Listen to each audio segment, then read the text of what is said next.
Mesdames et messieurs, chers internautes, bonjour. Bienvenue dans votre rubrique La Revue des titres de ce jeudi 2 novembre 2023 sur votre chaîne préférée, Speedline Télévision.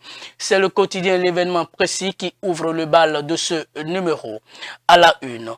Éclairage des principaux voies d'accès à Cotonou, les lampadaires solaires et filets bientôt réhabilités.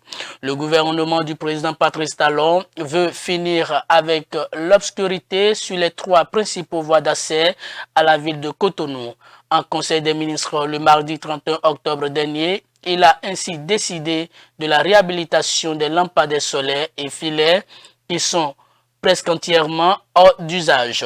Ce qui, la nuit tombée, plonge les tronçons Godomé-Ouida, Godomé-Abomey-Calavi et Carrefour-Le Bélier poste de péage d'Ekpé dans une totale obscurité. La décision sera mise en application, informe le quotidien L'événement précis dans sa parution du jour. Restons toujours avec l'événement précis pour lire à la une. Diversification de l'offre touristique. Le gouvernement du président Talon instaure les Vodou Days. Les détails sont à lire à la page 4 de cette parution. Passons à présent au quotidien Fraternité, Fraternité qui affiche à la une. Deuxième session ordinaire 2023 du Parlement. Les grands enseignements du message de Vlavonou. La lutte contre le terrorisme et la paternité responsable au cœur des préoccupations. 108 députés décorés par la grande chancellerie.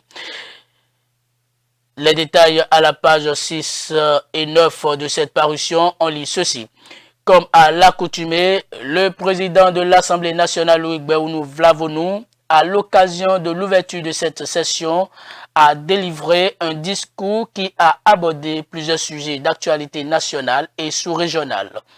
Au plan national, il a évoqué les bonnes relations qui existent entre l'exécutif et le législatif. De même, il a mis un accent particulier sur la nécessité du respect mutuel entre politiques d'un même Parlement, voire d'une même nation, en dépit des divergences d'opinion et politique. Selon lui, il y va de la vitalité de la démocratie.